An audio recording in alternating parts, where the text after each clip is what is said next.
Is there any declarations of interest? No. Okay. Any apologies? Thank you, Convener. We've got apologies from Councillors Beveridge, Graham, T. Johnson, Paul Kelly, and Councillor McLaren. Okay. Next item on the agenda is the planning applications. And the first one is Wilson Development Scotland Limited. It's a residential development of 48 units, terraced houses, semi-detached houses and cottage flats. And it's at Rima Road Industrial Estate, Rima Road, Belsill, and the recommendation is granted. Do you agree? Agreed. Agreed. The next one's pages 25 to 35, and it's Tiger Security Stroke DB Auto Repair, and it's a redevelopment of a site including demolition of buildings and retention of one existing use Class 5 industrial unit to form 24 additional units comprising of 6 classes 6, 5 and 4 industrial uses with associated parking, infrastructure, landscaping and boundary treatments. It's land just south of 5 School Road, New Mains, Wishaw. And the recommendation refused, but the planning officer wants to say a few words on this one. Lindsay? Yep, thanks, Convener. You'll note in the report, Convener, that part of the reason for refusal is insufficient information from the applicant. It's just to say that last week we did receive additional information from the applicant on matters of noise and transportation. Now, we haven't had the opportunity to review that, and we would obviously need our comments from our colleagues in protective services and transportation, and we haven't had the opportunity to do that yet. So we had a discussion with the applicant just to see if they wanted the matter deferred, but they declined that offer, and they wanted the committee just to proceed and determine the application in accordance with the information that we have received and assessed as per the report. Okay. Any questions to Lindsay on that one? Well, the recommendations refused. Is that agreed? Agreed. Agreed. Thank you.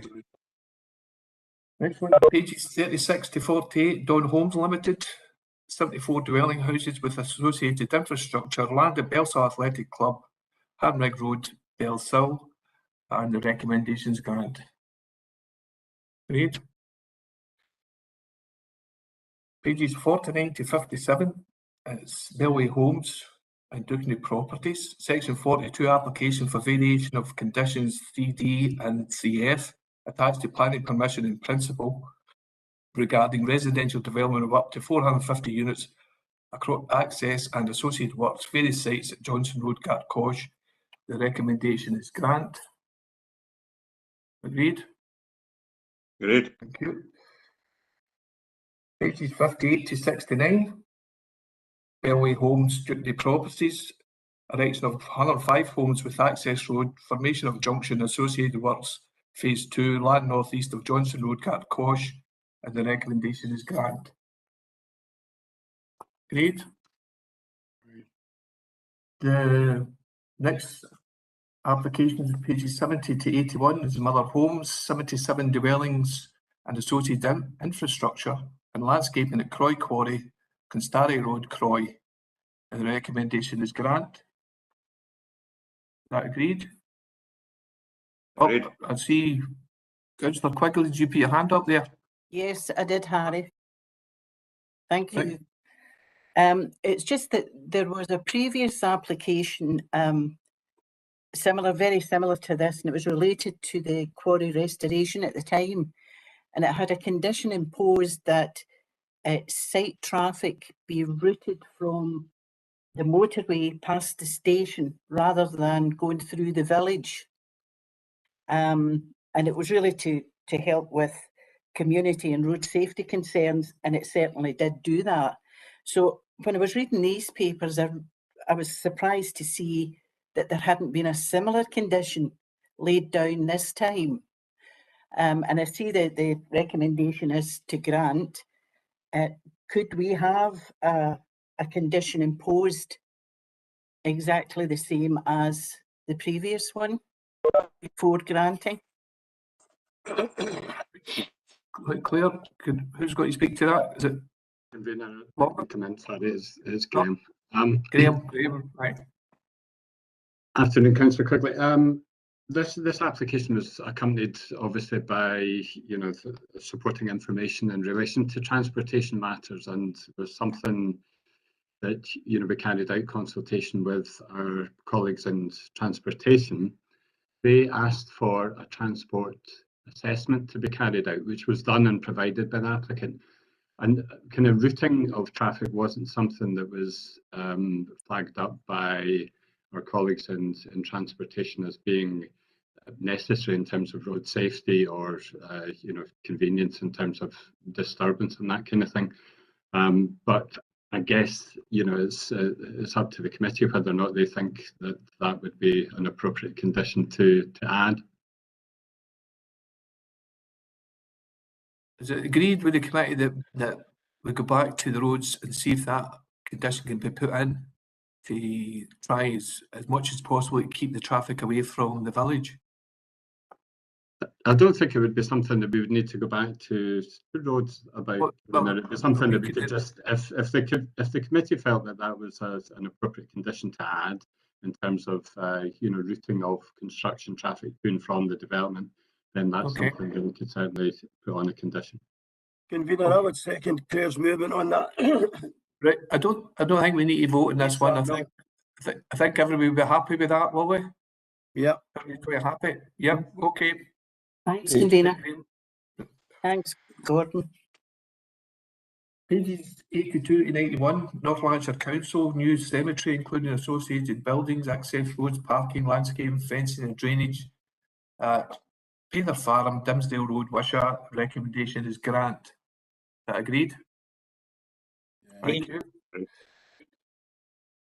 Item 3 is notice of planning enforcement appeals, pages 93 and 94, that's just for noting.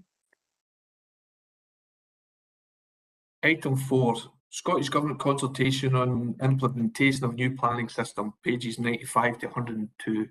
Is it Pamela? Lorna's going to speak to this. Lorna? Okay.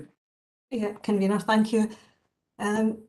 This is a set of 3 linked consultations that have been put out by the Scottish Government, and they're all linked to the Planning Transformation Programme that's been ongoing for a few years now.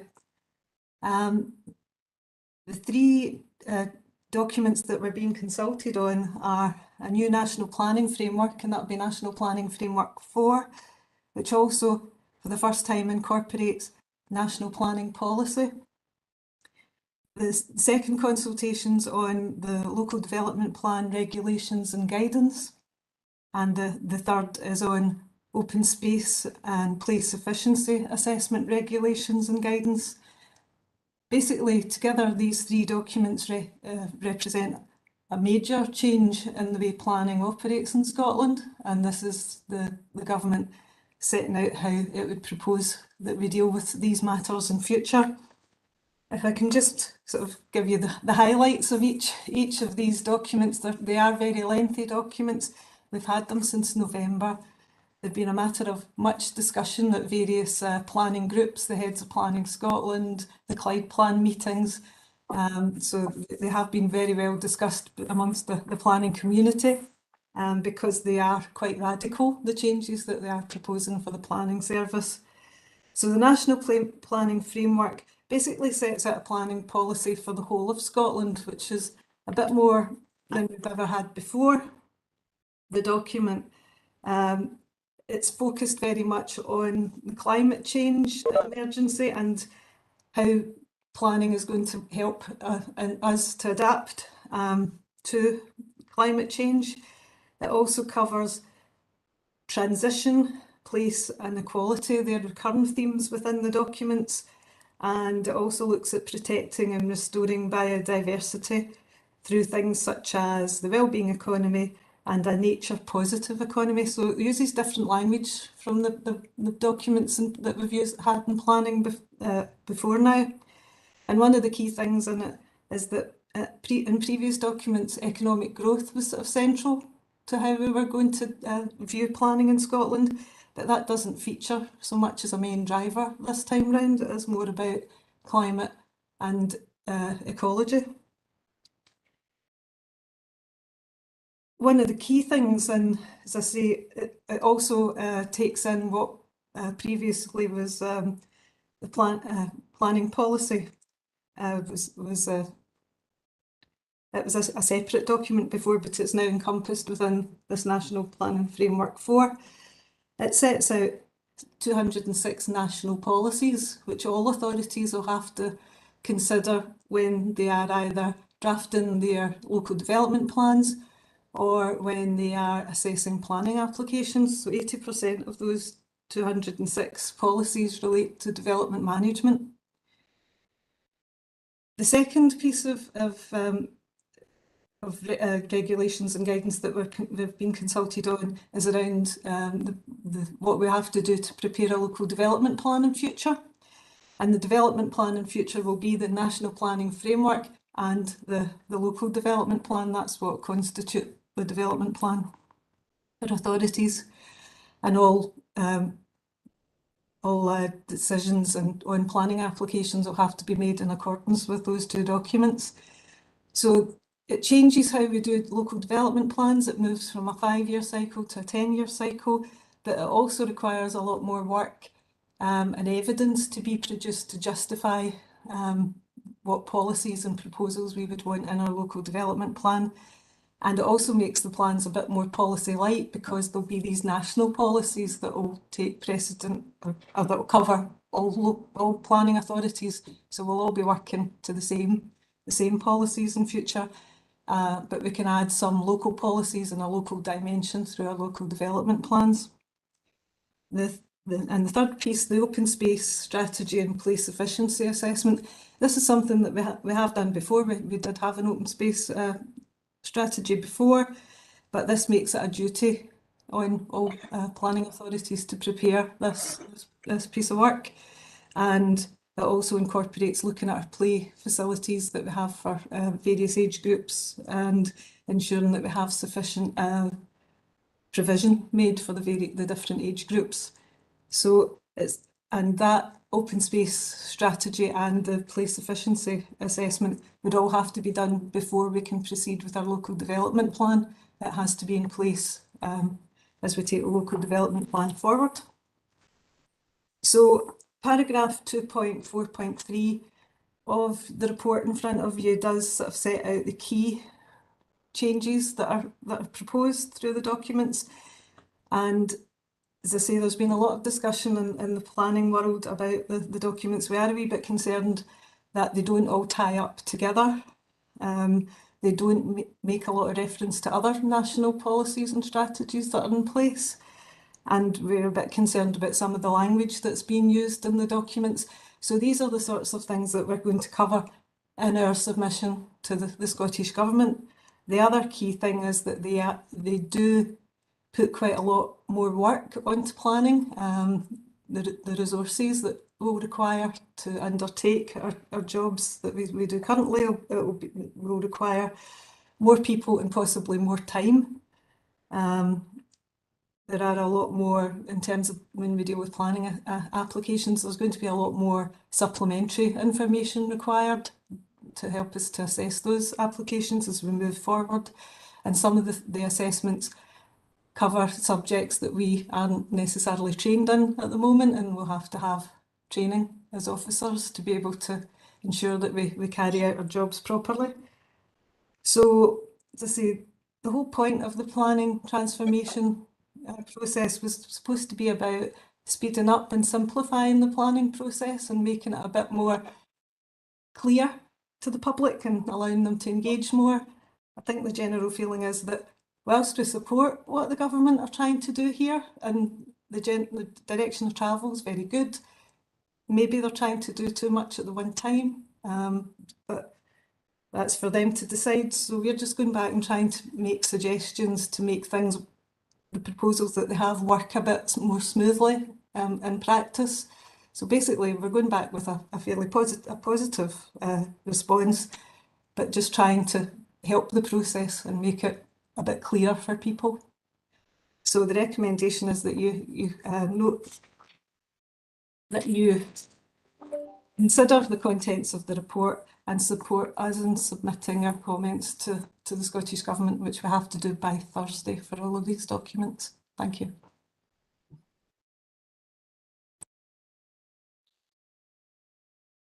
On mute, Harry. Sorry.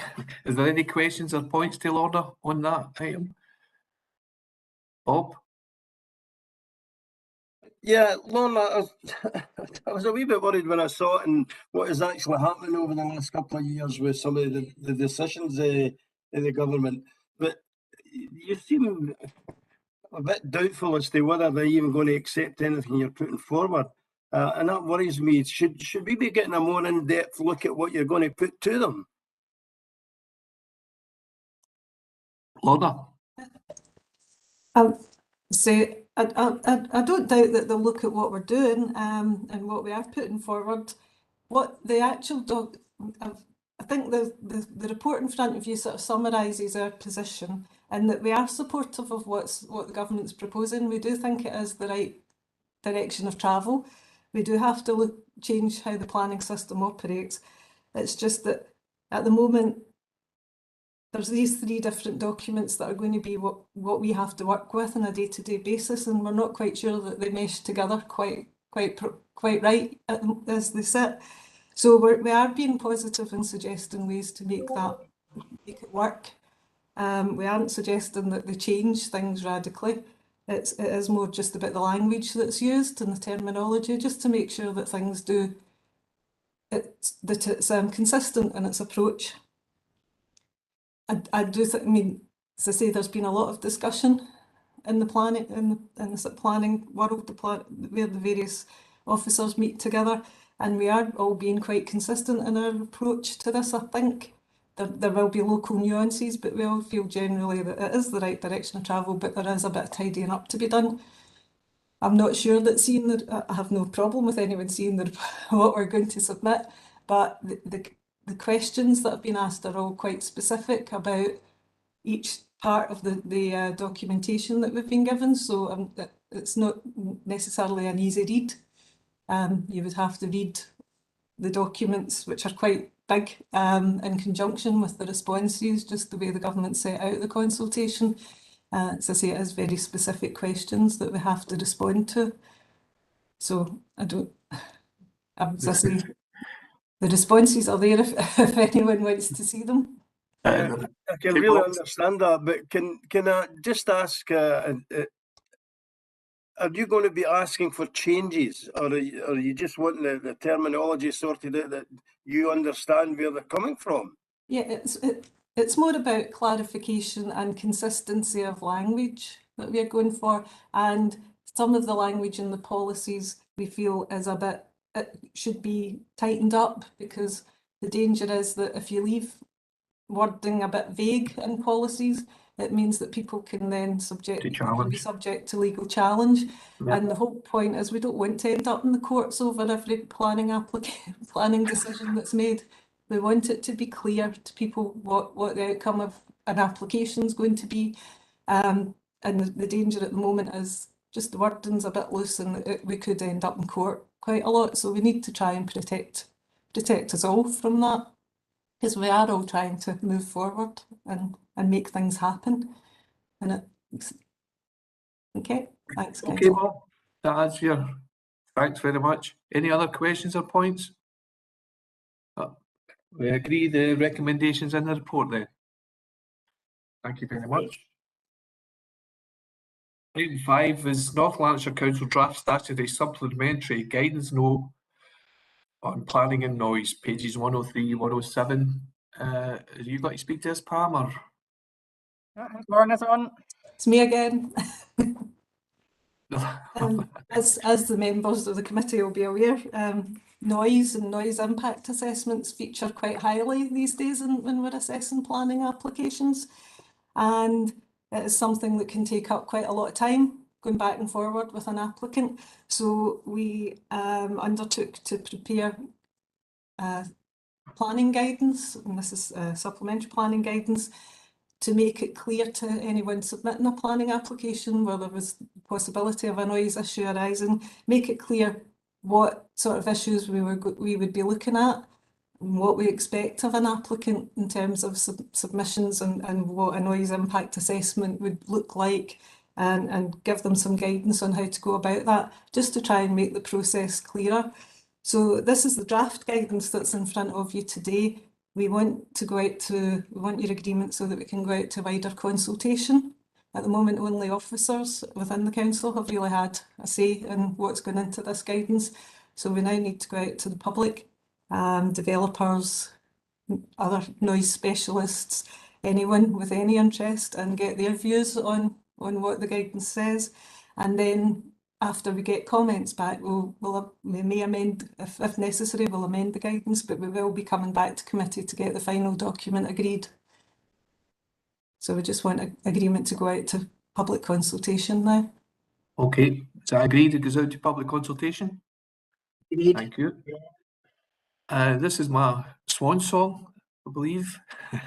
My last meeting. Could I formally thank Pam, Lorna, Graham, Lindsay and Gordon Lang, and all the planning team who have worked under incredibly hard, difficult situation over the last 2 years with the COVID. And I suppose for the whole planning committee to get used to this kind of sort of format of online meetings, and I'm amazed myself that I even done this, because 3 years ago they says we're going to put on online meetings, and I says, well, that's not for me, I'll come into the Civic. But we've all managed to raise our game, and we've had very, very few problems with it. Also, I'd like to thank obviously all the members of the planning committee. Wish all the ones that are retiring, I know standing in, good health in the retirement, especially myself, and good luck to everybody who's standing.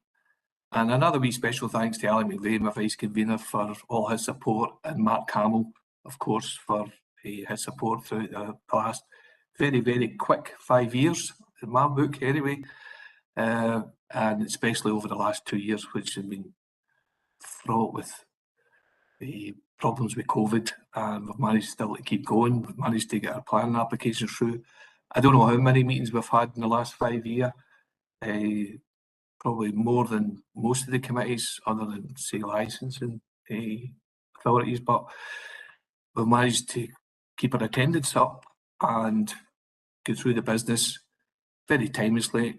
I hope I've given everybody the courtesy of, when they wanted to speak, allowing me to speak, and we've never suffered from many points of order, which is a good thing. Over 5 years, I think we got one, which was, it just doesn't, it shouldn't happen in planning, because it's either for an application or against it. You don't need a point of order. So it's goodbye for me, and good luck to all of you, and goodbye. All the Well best. done, All Harry. the best. Well done, All the Harry. best. Convener, All the best. could I'd like to say a few words as well, convener. Wait, we say.